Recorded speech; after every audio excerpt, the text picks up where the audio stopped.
The morning started quiet and calm, yet something in the air felt strange, like the world was holding its breath, as if waiting for something to change forever.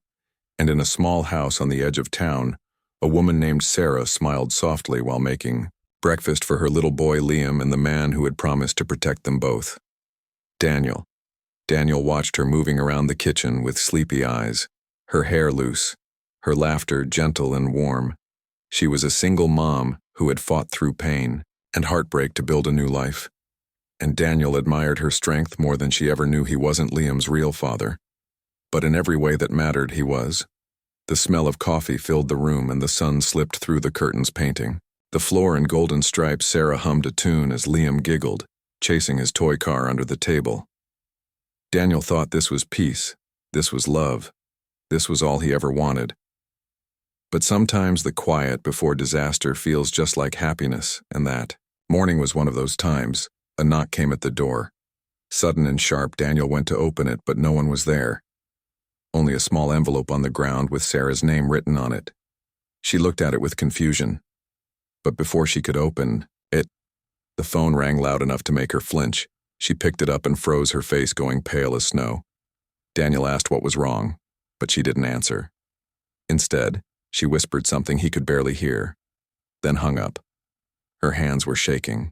As she looked at the letter again, her lips trembling, she slipped the envelope into her pocket and forced a smile, saying everything was fine, everything was okay.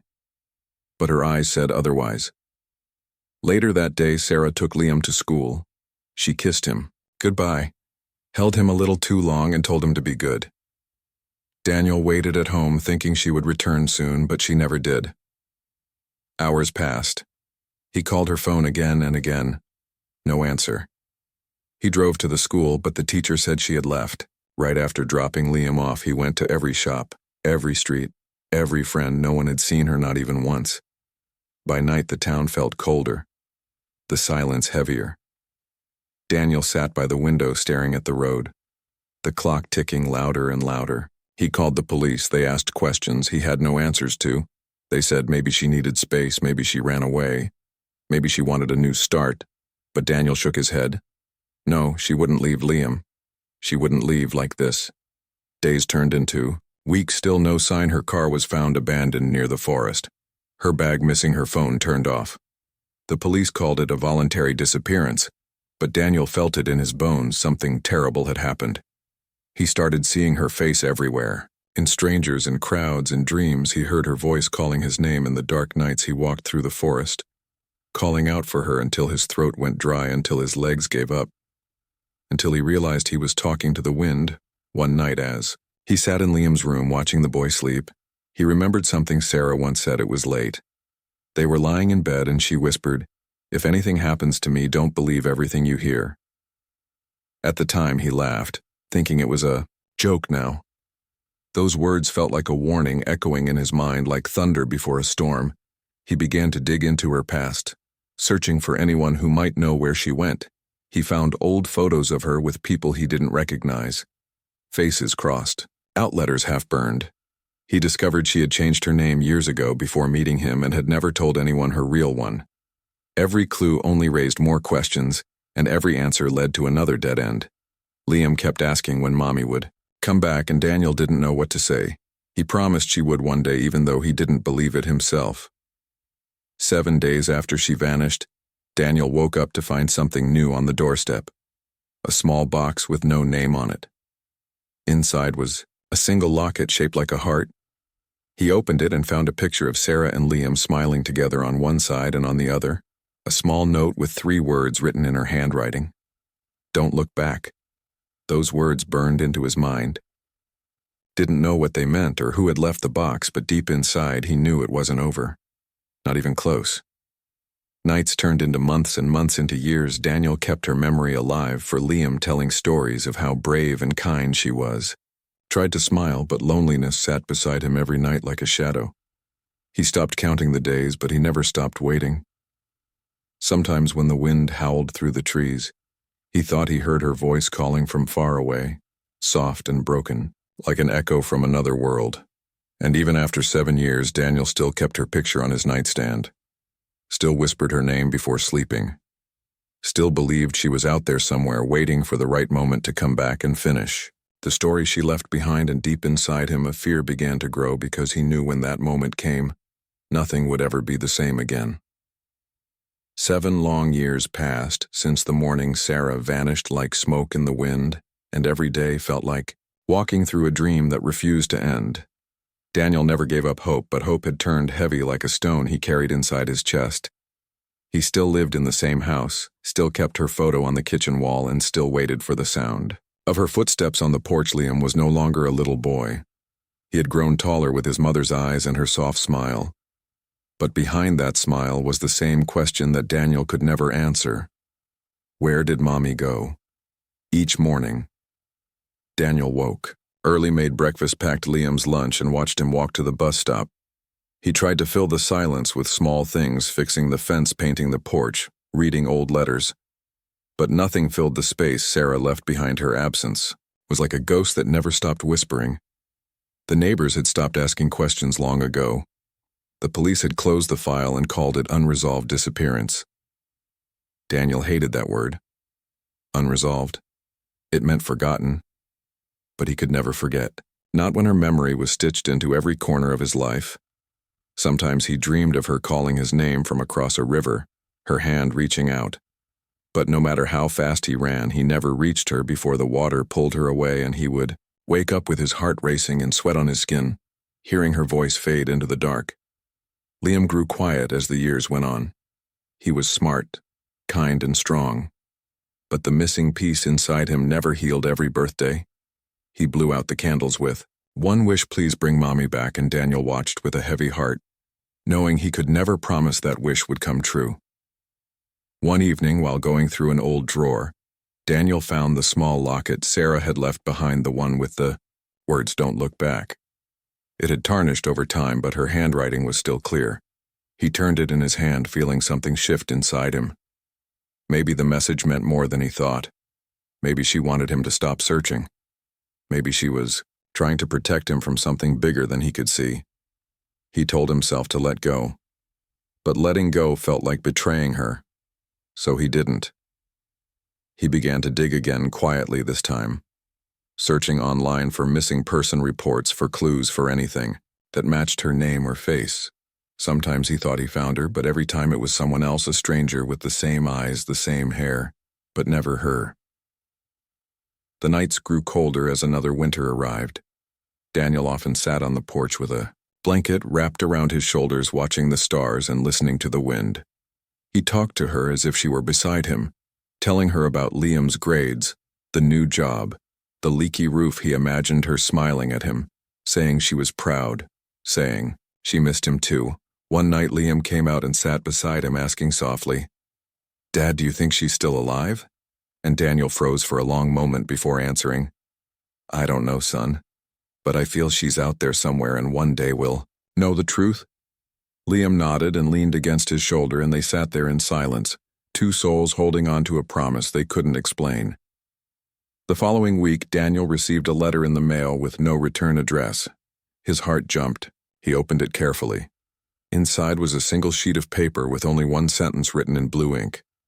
"She never left you," and no signature. His hands trembled.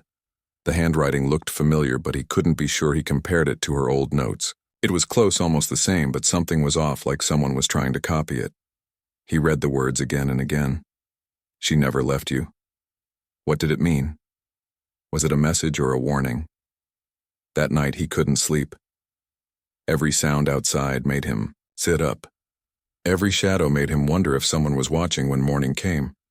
He went to the police station, but they said there was nothing they could do. It could be a prank, someone playing games. He left the station angry and confused. Days later, a strange thing happened. Liam said he saw someone standing near the school fence, a woman wearing a gray coat and a red scarf, watching him quietly before walking away. When Daniel asked what she looked like, Liam said she looked like Mom, but older, thinner and sadder. Daniel rushed to the school, searched the area, asked people nearby, but no one else had seen her. That night, Daniel found the red scarf on their front porch, folded neatly like a gift. His heart nearly stopped. He held it to his face. It smelled faintly of Sarah's perfume, the same one she used to wear years ago. Tears filled his eyes and his hands shook as he whispered her name again and again. Sarah, Sarah, where are you? He locked the doors that night and sat by the window, waiting for something to happen. But the world stayed still, quiet and cold like always. Yet somewhere deep inside him a small spark returned. Maybe she was alive. Maybe she was closer than he thought. Maybe the story wasn't over. And as the clock ticked past midnight, Daniel felt something shift. The air grew heavy. The wind whispered through the trees and a strange feeling ran through him like a warning or a promise, he didn't know which. But one thing was certain. The past he thought he had buried was about to rise again. The night the call came, Daniel was sitting by the window again, staring at the quiet road that led away from the house. The same road Sarah had taken 7 years ago and never returned. He often sat there with a cup of cold coffee waiting for something. Anything that might break the silence that had wrapped itself around their lives like fog. Liam had already gone to bed. The house was dim. The only sound was the clock ticking softly in the kitchen. Then suddenly the phone rang sharp and sudden, slicing through the quiet like a scream. Daniel froze. The sound filled the whole room. His heart began to pound as he reached for the phone. Unknown number. He hesitated for a moment, his fingers trembling. Before answering, his voice came out rough and uncertain. "Hello," he said. But there was only silence. Then a soft, shaky breath, and a whisper that sent chills racing through his body. "Daniel, it's me." For a moment, everything around him disappeared. The air left his lungs. He couldn't move. It was her. It was Sarah. He wanted to speak, but no words came. His mind couldn't believe what his heart already knew. He whispered her name, Sarah, and the sound cracked in his throat. She was crying softly on the other end, her voice trembling like wind through glass. "Daniel, listen to me. I don't have much time." His eyes filled with tears. He wanted to ask where she was, what happened, why she left. But she spoke quickly, like someone running from something. "You and Liam are not safe. Do not tell anyone I called you." He tried to interrupt her, but she kept talking, her breath heavy. "I can't explain everything yet, but they found me and I'm trying to fix it." "They who?" Daniel asked, his voice breaking, but she didn't answer. Instead, she whispered, "I'm sorry I had to go. I did it to protect you and Liam. Please believe me. You have to trust me." Before he could say another word, the line went dead. The call ended. The screen showed no number, no trace. Nothing, but the echo of her voice still ringing in his ears. Daniel sat frozen, his hand gripping the phone, his heart racing. He replayed her words again and again. "They found me. Protect you and Liam. Trust me." What did it all mean? He tried to call back, but the number was gone, as if it had never existed. He stared out the window, half expecting her to appear on the road under the streetlight, but the night stayed still. The next morning he told Liam nothing. He didn't want to scare him, but his mind was storming. He went through the phone records, called the company. They said no call had come through from that number. There was no record at all. He felt like he was losing his mind, yet he knew what he heard. It was her voice. No one could fake that. Not the way she said his name. Not the way she cried between words. That kind of pain could only be real. That day, Daniel drove to the police station again. This time, he told them she had called. They looked at him with pity. One of the officers said, "Maybe it was a prank, someone playing with your emotions. It happens sometimes with old cases," but Daniel could see in their eyes they didn't believe him. He left angry, frustrated, confused. He drove around aimlessly until night fell again. Rode the same memories. He pulled over near the forest where her car had been found years ago. He stepped out, the cold wind brushing against his face, and he whispered into the dark, "Sarah, if you're out there, give me a sign." For a moment there was nothing but the rustling of leaves. Then his phone buzzed once in his pocket. No number, no message, just a blank notification like a glitch. His breath caught as he stared at the screen. He turned on his flashlight and shone it into the trees. Something glimmered faintly near the roots of an old oak tree. He walked closer, heart pounding, and saw a silver bracelet lying half buried in the dirt. It was small, delicate, and had one word engraved on the inside. Forever. It was hers. He picked it up with shaking, hands memories flooding back the day he gave it to her, the way she smiled, the promise they made. He whispered her name again, his voice breaking. When he returned home, Liam was waiting at the window, his small face pale. He asked Dad, "Why were you gone? So long I thought I saw Mom outside." She was standing by the mailbox looking at the house, but when I called her, she walked away. Daniel's chest tightened. He rushed outside, looked everywhere, down the street, around the yard. Nothing. No one, only the quiet night and the empty road stretching into darkness. He walked back inside, feeling like the world was spinning around him. Liam watched him with wide eyes, asking softly, was it her? And Daniel couldn't answer. He just hugged his son close, whispering, "Everything will be okay," even though he wasn't sure anymore. That night he couldn't sleep. Her voice kept echoing in his mind. "Protect you and Liam. They found me." He didn't know who they were, but he knew one thing. Sarah was alive, and she was trying to reach them again for a reason. And deep in his heart, Daniel felt something stronger than fear. A pull, a signal, like a promise that this was just the beginning, that the truth was close, closer than he could ever imagine, and that the next call would not just shatter his world, it would change it forever. The morning after the call, Daniel woke up feeling like the world had shifted slightly, like the air around him carried a secret only he could hear. He sat at the table staring at the cold cup of coffee. The same one he had been drinking for years since she disappeared every morning began the same. But now everything felt different. Her voice was still in his head, soft and afraid, telling him to protect Liam, telling him they found her. He didn't know who they were or why she had run, but the message was clear. She was in danger, and somehow they were too. He couldn't just sit and wait anymore. He had spent 7 years surviving, but now he needed answers, even if they hurt. Even if they broke him completely. Liam came downstairs, rubbing his sleepy eyes, asking quietly if he had heard from Mom again. Daniel shook his head but promised that he would find her this time, his voice strong and sure, even though his heart trembled with fear. That afternoon, while cleaning an old drawer, Daniel found something strange inside one of Sarah's photo albums. Hidden beneath a torn picture was a folded piece of paper, yellowed and fragile. His hands shook as he opened it. The handwriting was hers. "If you are reading this, it means I failed. Protect Liam. Don't trust anyone, not even the ones who say they are helping you." His breath caught as he stared at the words, his mind spinning. What did she mean, failed? Who was she warning him about? He turned the letter over and saw something written faintly on the back, a small town name he didn't recognize.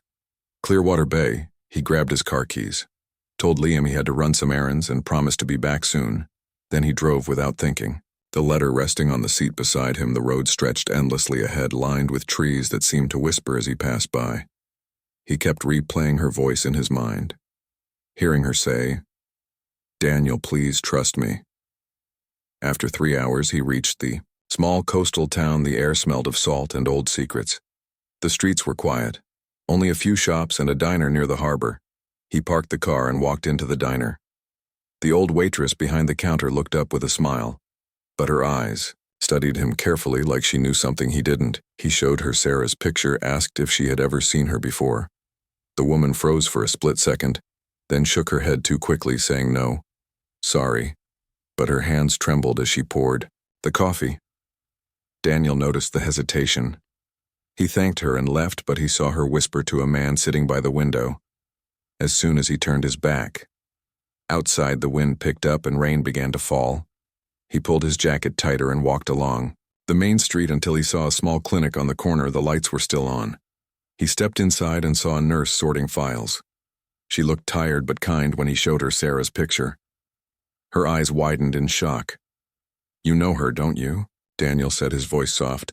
The nurse hesitated, then nodded slowly. "She came here years ago under another name. She was hurt, bruised, scared. She said someone was after her and she couldn't go to the police. I tried to help her, but one night she vanished without warning." Daniel's chest ached. He asked if she left anything behind. The nurse thought for a moment, then went into the back room and returned with a small envelope. Old and sealed with a faint trace of Sarah's perfume on it, he opened it carefully. Inside was a small note in her handwriting again. "If you find this, Daniel, it means he found me again. Take Liam and run. Don't try to save me this time."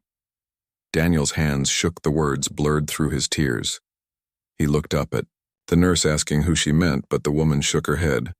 She didn't know only that Sarah seemed terrified of someone powerful, someone she once loved. He thanked her and left. But as he stepped outside into the rain, he saw the man from the diner, standing across the street watching him. The same man the waitress whispered to the man turned away quickly and disappeared around the corner. Daniel followed him, but when he turned the corner, the street was empty, only the sound of waves crashing. In the distance, he returned to the car, heart pounding, his mind full of questions. Who was this man? Why was Sarah so afraid? And how had she survived all these years? When he reached into his pocket for his phone, he noticed something on the windshield, a small folded paper held under the wiper. He pulled it free, opened it under the streetlight, and froze. Inside were 3 words written in the same handwriting as before. "Stop searching, Daniel." His breath came fast. He looked around, but the street was empty again, only the echo of his own heartbeat in the rain. He got into the car, locked the doors, and started the engine. His reflection in the rearview mirror looked like a stranger, tired, haunted, determined, as he drove away from the quiet town. He knew one thing for sure. Sarah was alive, but she wasn't safe, and now neither was he. Someone was watching, someone who knew exactly what he was doing and what he was looking for. He gripped the steering wheel tighter, his mind racing back to her first call, her warning to protect Liam, and he whispered to himself into the dark night, "I'm not stopping. Not this time. No matter what it takes, I'm going to find you, Sarah." And somewhere, far away in that same darkness, a phone buzzed in a woman's trembling hand, and a voice whispered softly into the silence. He found the letter. The drive back from Clearwater Bay felt endless. The sky hung low and heavy with gray clouds, and Daniel's thoughts swirled like the storm around him. He could still hear Sarah's voice in his head telling him to protect Liam, telling him not to trust anyone. The note from the windshield lay on the seat beside him. Its words burned into his mind. "Stop searching, Daniel." But how could he stop when every piece he found only led to more questions, every clue pulling him closer to the truth? He wasn't sure if he wanted to find the truth anymore, but something deep inside told him he had to. When he finally reached home, night had fallen. Liam was sitting on the couch, waiting, his eyes wide with worry. Daniel forced a smile, told him everything was fine. But Liam knew better. He always knew when his dad was hiding something. He hugged him tight and said, "I dreamed about Mom again. She was calling your name. She said, 'Don't let them take him.'" Daniel froze, his hands trembling as he looked at his son. What did she mean? Don't let them take him. Who was she warning them about? He wanted to ask more, but stopped himself. He didn't want to scare the boy, so he just said quietly, "Everything's going to be okay, I promise." Later that night, after Liam fell asleep, Daniel sat at the table staring at the letter and the note over and over. He decided he couldn't do this alone anymore. He needed help. Someone who could trace the number from the call, maybe even track where it came from. He called his old friend Mark, a quiet man who worked with computers and sometimes helped the police with tracing missing person cases. When Mark arrived early the next morning, Daniel told him everything from the call to the letter to the warning. Mark listened carefully, then said he would try his best. He connected his laptop to the phone and began working, his fingers moving fast across the keys. Minutes passed in silence except for the faint hum of the machine. Finally, Mark looked up, his face pale. The call didn't come from Clearwater Bay. "Daniel, it came from a number registered under your address." Daniel's heart skipped. He stared at his friend, confused. "That's impossible," he said, but Mark turned the screen toward him, showing the record. It came from inside this house. For a moment, Daniel couldn't breathe. He stood up and looked around as if expecting to see someone hiding behind the walls. Every sound felt louder. The ticking clock, the creak of the floor, he whispered. "How could this happen?" Mark shrugged. Maybe someone used a signal booster. Maybe the call was rerouted, but whoever did it knew how to cover their tracks completely. The only other thing I found was a file hidden in your phone memory. It was placed there the same night you got the call. Do you want to open it?" Daniel nodded, his hands shaking. Mark clicked the file. A video opened. The image was dark, blurry at first, then it cleared and Daniel's heart nearly stopped. It was Sarah. She looked thinner, older, but it was her. She was sitting in a dim room whispering into the camera. "Daniel, if you're seeing this, it means I couldn't reach you. They know where you are. You have to leave now. Please trust me. I didn't leave because I wanted to. I left because I had to." The screen glitched for a second and her voice faded, then returned. She continued. "They're watching you even now. The man you saw in the town, he works for them. They're after Liam, not me. He's the key to everything. You don't understand, but one day, you will please go now before it's too late." Then the video ended, leaving only the soft hum of the computer and the sound of Daniel's heartbeat pounding in his ears. He sat there frozen. Staring at the black screen, Mark whispered softly, "Who's after you?" But Daniel couldn't answer. He didn't know. He only knew one thing: they were in danger. He stood, quickly grabbed Liam from bed, still half asleep, told him to get dressed. "We're leaving now." Liam asked why. "Where are we going?" But Daniel just said somewhere safe. "Trust me, son. We have to go." They drove through the night without direction, just away from everything. Daniel didn't stop until morning, when they reached an old cabin near the edge of the woods, a place he used to visit with Sarah. Years ago, he parked the car outside, helped Liam inside, and sat down by the window watching the road. Behind them, for a moment, it was quiet, peaceful, almost too quiet. Liam fell asleep on the couch, clutching the small locket that belonged to his mother. Daniel's eyes grew heavy too, but just as he began to drift off, a faint buzz filled the air, his phone vibrating again. He picked it up. The screen showed the same unknown number from before. He answered slowly, his voice barely a whisper. "Sarah, is that you?" There was silence. Then a soft breath, and her voice came through calm. This time, "Daniel, you have to listen. Everything I did for Liam. There are things about him you don't know, things they would do anything to get." She paused, her voice trembling. "I can't hide forever, but you can protect him. Promise me you'll do that." Before he could respond, the line went dead again, leaving him staring into the darkness outside the window, and for the first time he noticed a shadow moving near the trees. The truth was coming closer, and Daniel knew there was no going back. The night was silent, except for the sound of wind brushing against the trees and the faint creak of the cabin walls.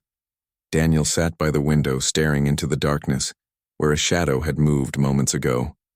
His heart was racing, his mind spinning with the echo of Sarah's voice from the call. "Protect Liam. There are things about him you don't know." He wanted to believe she was safe somewhere far away, but deep down he knew she was still close. He could feel it, like a heartbeat in the distance. He turned off the light and waited in the dark, listening every small sound, making his breath catch every whisper of wind, making him look over his shoulder. Liam stirred in his sleep on the couch, holding the small locket tight. Daniel watched him, his chest tightening with fear and love mixed together.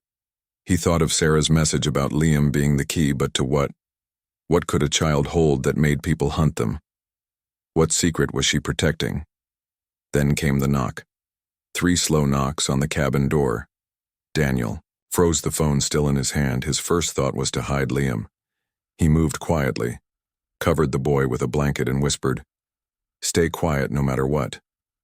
He picked up the small flashlight and walked toward the door, each step heavy with fear. He opened the door slowly, and there she was standing in the rain, her hair wet, her face pale, her eyes filled with exhaustion and tears.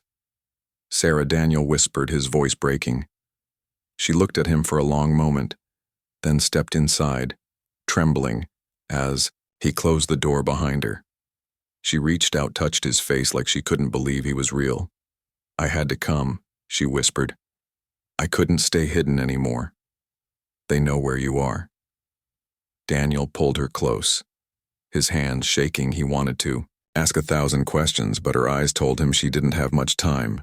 She looked at Liam sleeping on the couch, tears filling her eyes. "He's grown so much," she whispered. Daniel guided her to a chair, sat beside her, waiting for her to speak. She looked down at her hands, her voice low and trembling. I disappeared because I had to. There were people who wanted something from me. Something I didn't even understand until it was too late when Liam was born. I found out something about him, something that scared them. Daniel leaned closer, his heart pounding. What are you talking about? Sarah took a deep breath, her words heavy. Liam isn't like other children, Daniel, when he was little. He had health problems, strange ones the doctors couldn't explain. I met a man who said he could help, but he wasn't a doctor. He was part of a secret research group. He said Liam carried something in his DNA, something rare and powerful. They wanted to use it for something dark. I ran before they could take him. Daniel's blood ran cold. His mind spinning, trying to make sense of what she was saying, she continued. I changed my name. I hid, but they found me again, and I had to disappear to keep you both safe. I never meant to leave you. I loved you, both more than anything. He reached for her hand, their fingers trembling together. He whispered, I believe you, Sarah, I always did, but why now? Why come back? She looked into his eyes, tears falling because they caught him, the man who led the group. He's in prison now, it's finally over, but there's something you need to know. She reached into her pocket and pulled out a folded paper, handing it to him. He opened it and saw a birth certificate. His eyes widened. It was Liam's, but the father's. Name written there was his, Daniel's. His breath caught. He looked at her confused. Sarah smiled weakly before he could speak. She said, I found out before I left. You're his father, Daniel. Not him. I kept it a secret to protect you both. For a moment, everything stopped, the room silent except for the sound of the rain outside. Daniel felt tears on his face. He pulled her close, holding her like he never wanted to let go again. After all these years, all the pain, all the waiting, the truth had come back to him.